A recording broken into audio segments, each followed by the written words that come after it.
Hi, everybody. This is Joe. And this is Lisa. And welcome to your cheap date for June 9th, 2007. On this week's show, it's a potpourri.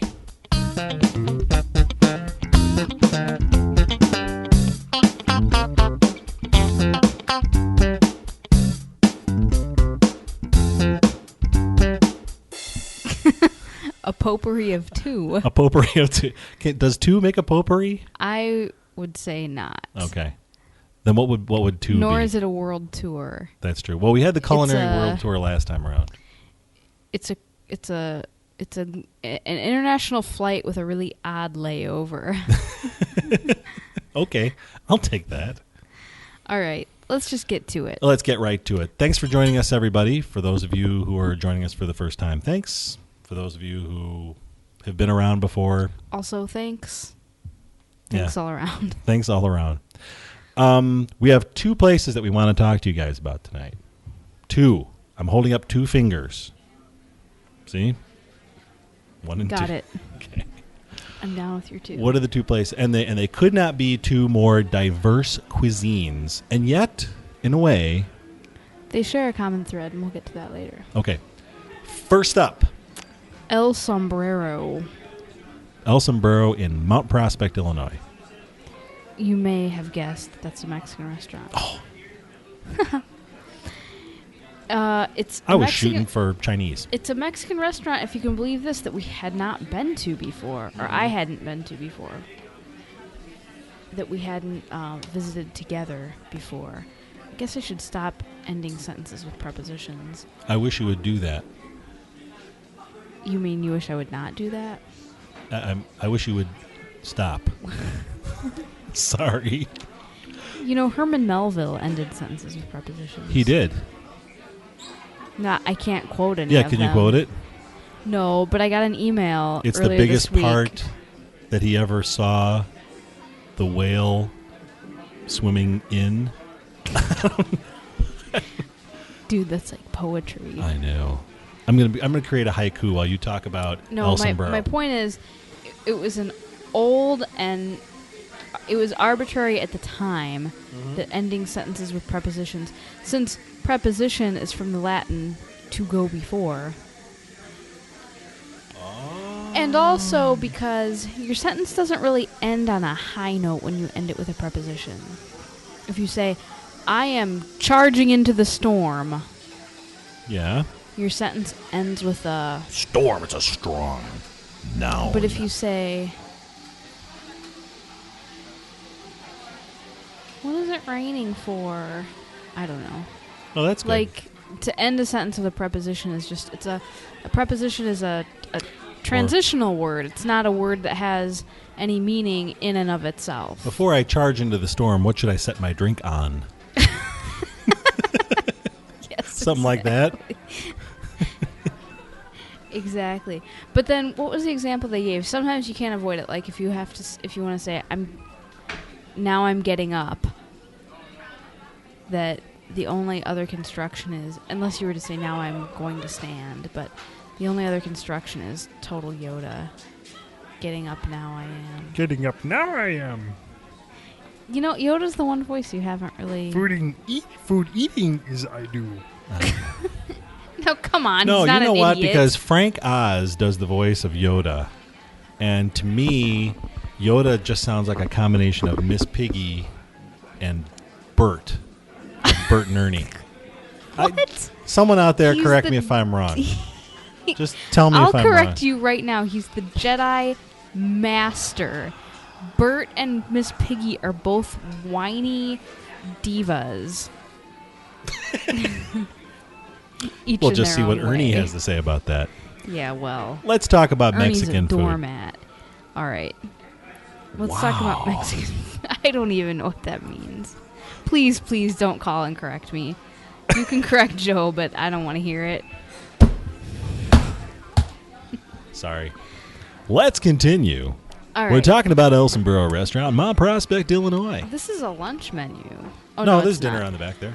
Okay, El Sombrero in not prospects. Does anything set El Sombrero apart from any other Mexican restaurant? Well, here's what I thought, and I figured you would jump on this, is that Lisa, who's still on her vegetarian thing. I know what my thing is. It was sort of a rhetorical question. Oh, sorry. Let's go over again. I'll sit here and be rhetorical. Is there anything in particular that sets El Sombrero apart from other Mexican restaurants? I wonder. There are little different color question marks popping around my head right now. Come on. All right. Well, there is one thing that sets it apart for me, and it's one particular dish, which is part of the vegetarian combinazione. Wow, is that Spanish? I don't think... What language is that? I think you drop the A when you take off the S, but you know what I mean. I'm with you. They have, and I almost didn't even get this. A lot of times when I go to a Mexican restaurant, I just order something with no meat, and I either get, cheese or beans or whatever. This time I got the vegetarian combination. It's a cheese enchilada, a guacamole tostada, both very standard Mexican vegetarian fare, and a small spinach burrito. And I wasn't sure what to make of this small spinach burrito, but I thought I'd give it a try. I like raw spinach and salad, but I have never had cooked spinach that I liked. I can stand it, I can eat it to be polite, but I've never had cooked spinach that I actually liked. And this was amazing. Really? It was a small flour tortilla wrapped around cooked spinach and a little cheddar cheese. Now, I don't mean cheddar cheese like to douse the spinach flavor. I really do mean just a little cheddar cheese inside. And then the whole thing was grilled, a la the Taco Bell grilled burrito. It was like grilled with a flat press or something. Okay. And it was amazing. I don't know what they put on the... The spinach was not heavily seasoned. I'm guessing it was a clever combination of like salt and pepper and maybe sugar. But the spinach Possibly.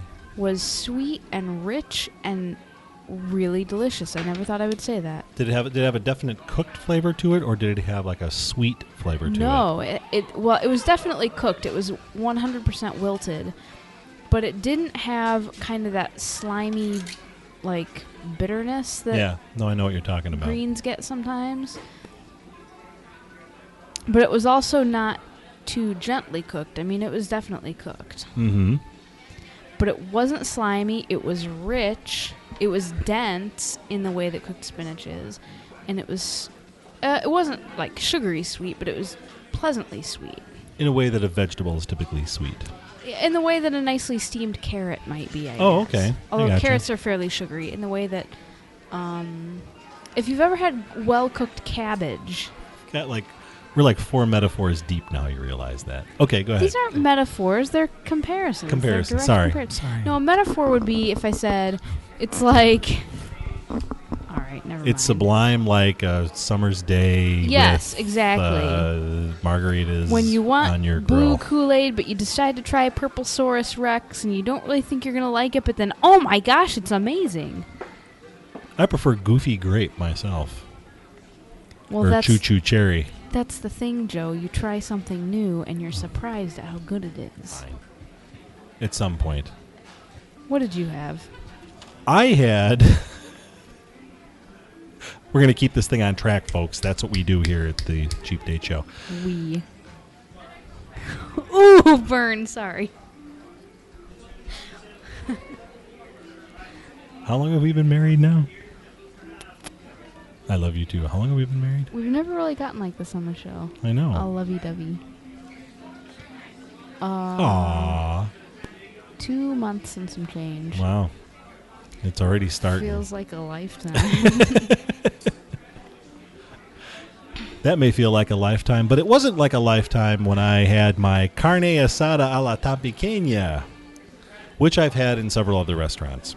Yes, in fact, that was my favorite dish. Both of our favorite dish, I think. This was very good. Now here's, right, at Pepe's. I will say, I will go on record as saying that I am not a huge fan of skirt steak.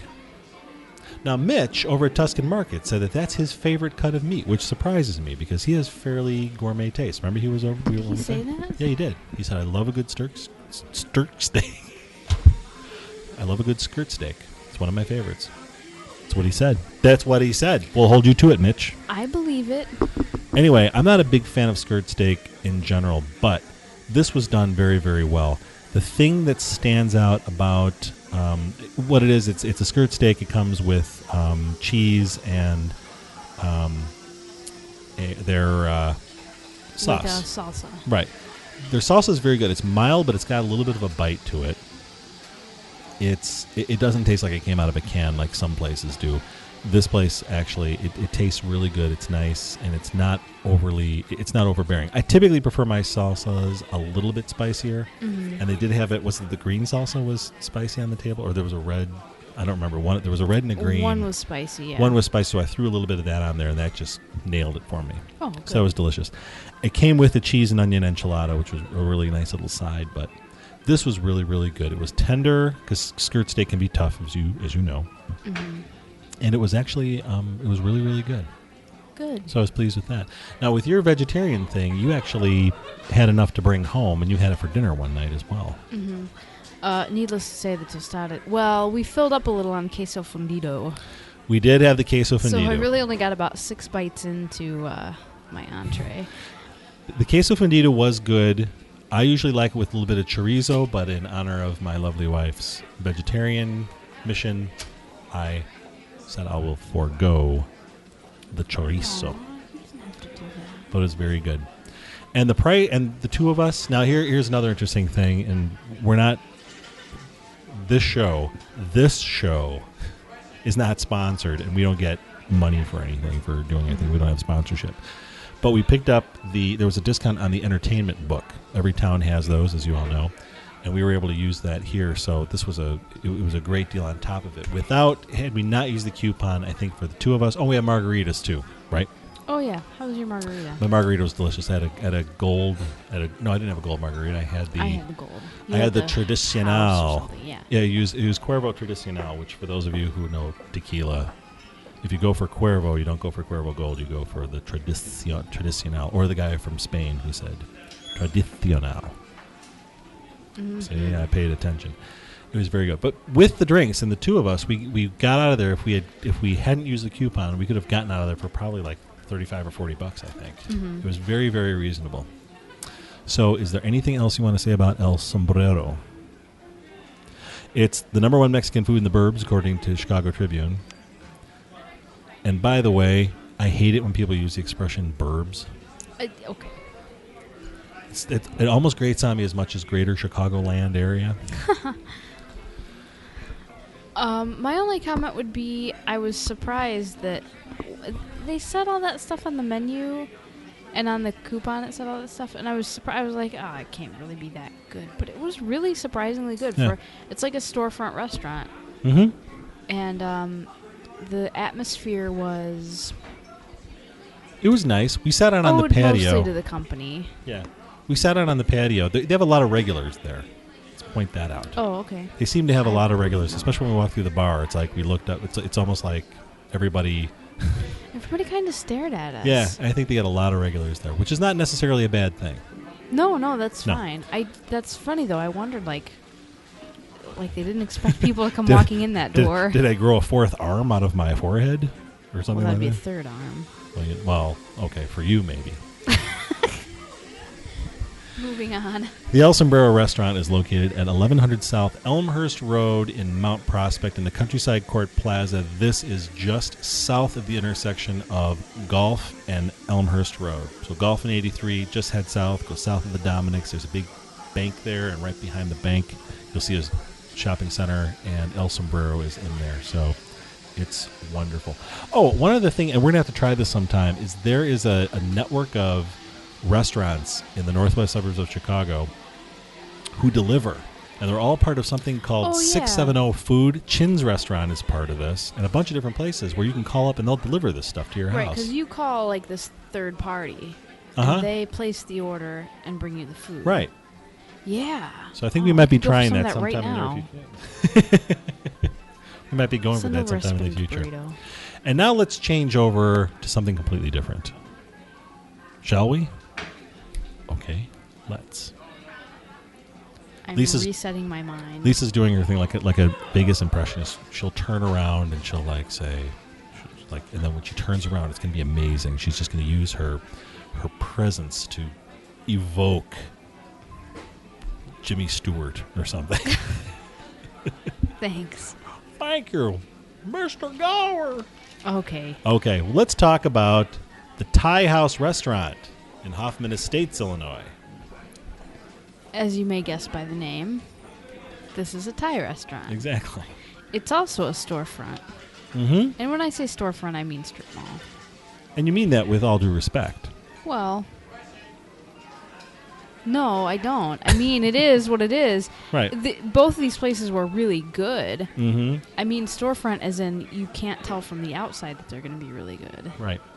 So we went there, and it was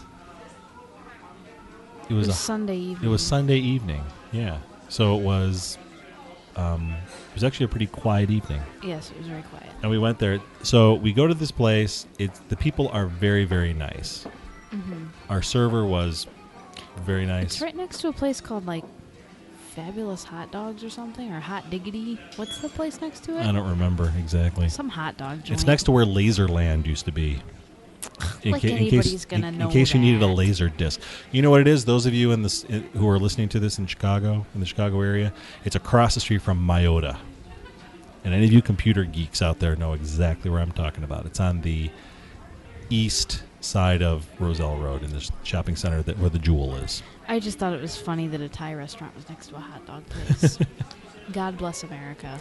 So we started off with a couple of things that were really good. Crab Rangoon is one thing that we always judge a place by, correct? Mm-hmm. Yes. And they did the Crab Rangoons wonderfully. And I try not to overdo the crab rangoon because I know it's technically not a vegetarian dish, but And it's also fried and cream cheese. that's vegetarian though. No, but I mean, I'm just talking in general culinary. I know, but I mean for me. Well, I guess I'm a little easier on the cheese and fried stuff since I'm working hard to avoid the meat. What'd you think of the crab rangoon? I thought they were delicious. They weren't greasy, and they weren't. Well, there was one place we used to go to, which is no longer around, where sometimes they would take the crab rangoons out of the freezer and they would cook them up, and then they'd come to the table, and the shell part would be hot, but this filling would be cold. Yeah. And we sent them back several times. You brought up a point. There are two parts to a crab rangoon. There's the wrap and there's the filling. Usually the wrap is puffed up, but fairly thick and crunchy. Mm-hmm. Like, I'm not quite sure how to describe it, but you probably... Oh, like an egg roll shell. And then there's some... This one had a wrap more like a puffed wonton. Yes. It was a very, very, very light shell. I liked that. The filling, I wasn't so crazy about. Not because it was bad, just because the balance of flavors wasn't quite right for me. I thought they were very good. But I do know what you're talking about with the shell, because sometimes if you get like the really hard shells, you can bite into it and then the thing will crumble and then you'll get stuff all over yourself. Yeah, you get hot cream cheese like all over your chin and... put it out. Joe hates having hot cream cheese on his chin. Yeah, I know.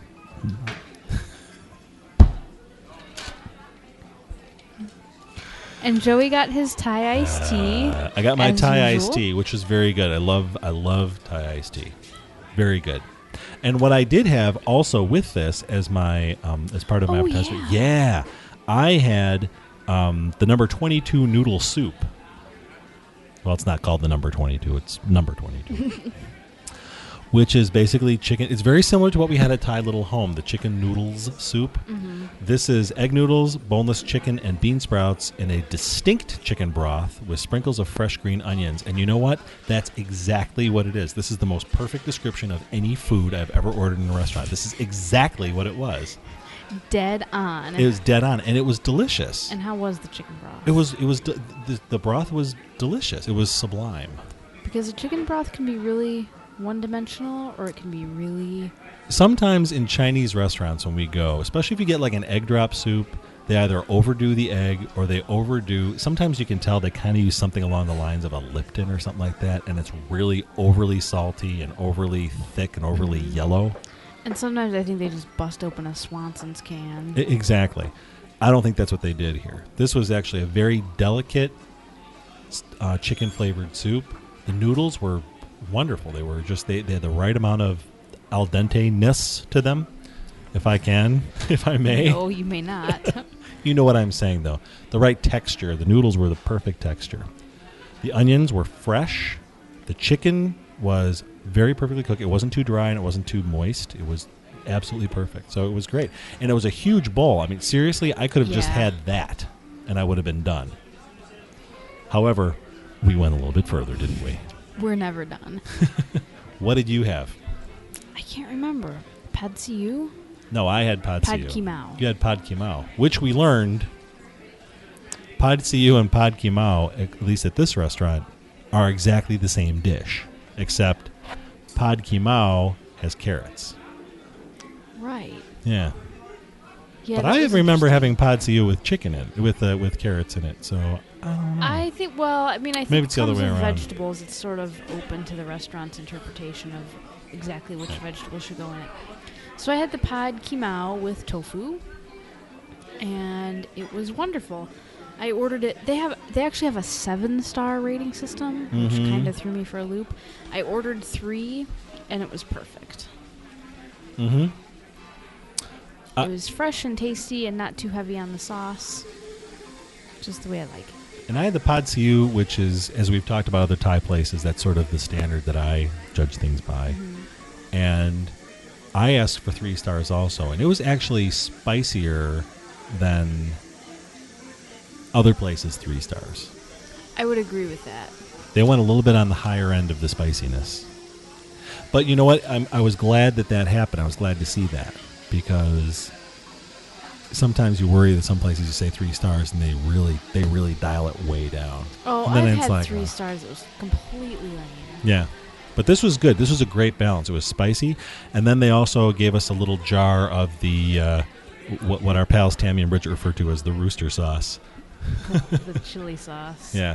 They gave us a thing on the side of that. So that was pretty good. So you were able to spice it up if you needed to. Mm-hmm. So that was really good. Do we have anything else there? Or was that pretty much it? That was it. Everything was done beautifully. My Pad See Ew, the noodles were tender enough, and yet they also had enough. They had enough. They were firm enough as well. So they didn't just like fall apart in your mouth. They were really just. I'm making gestures with my hands, and so is Lisa. So it was really, really good. It was good. It ranks... At some point, we're going to have to do a best of cheap date. I've been thinking about this. Mm-hmm. Because we're complimentary to all the places we visit, and we truly like all the places we visit. We're not being fake. We're really this nice. Mm-hmm. But we've been to probably... You and I have been to probably 5 different Thai restaurants together. And I've been to a couple others in other contexts. Mm-hmm.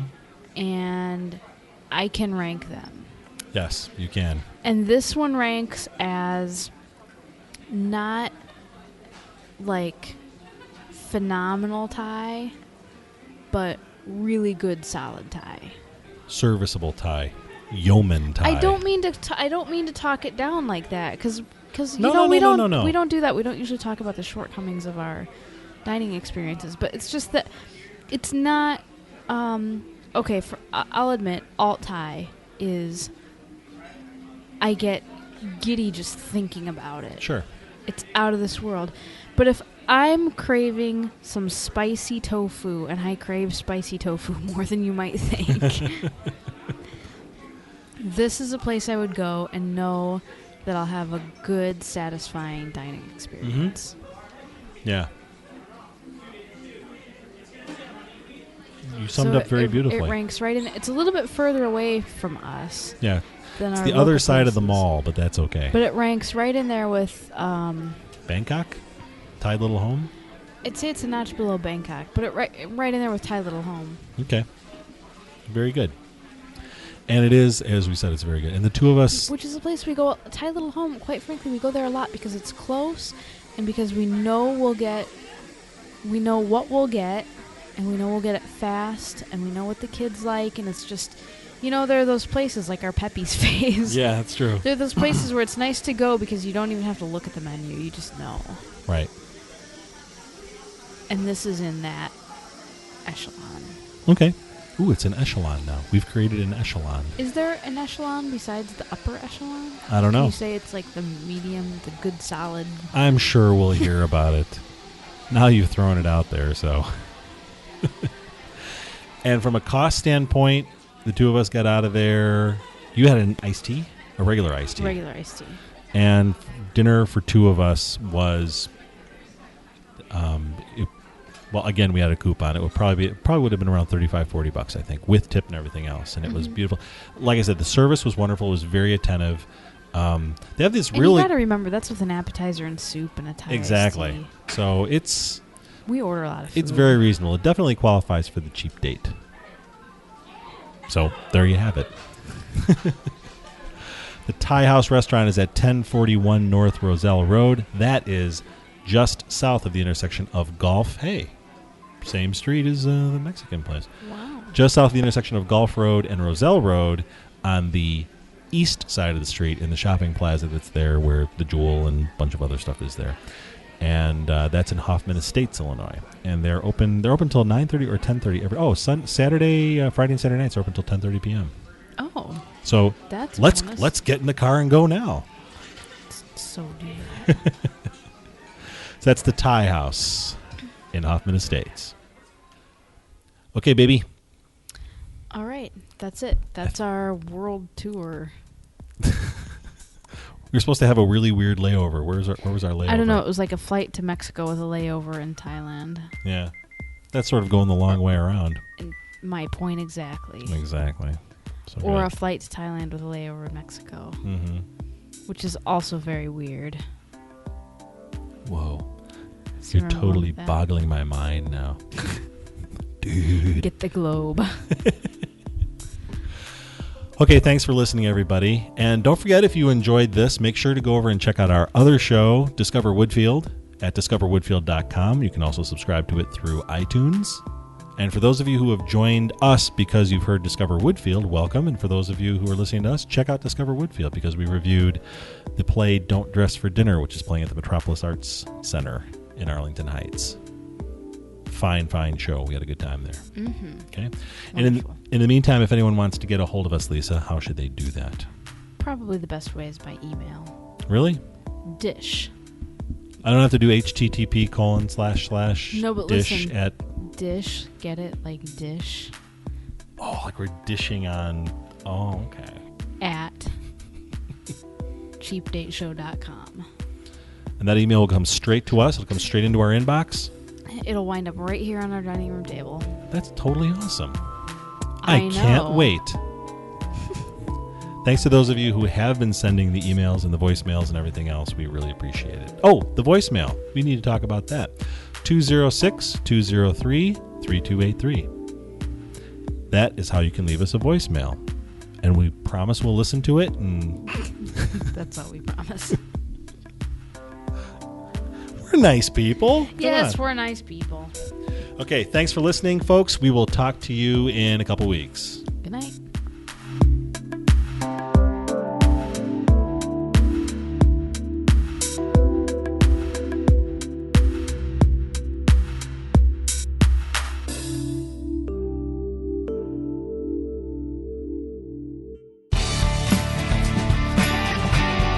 This podcast is a production of Cheap Date Media at cheapdatemedia.com.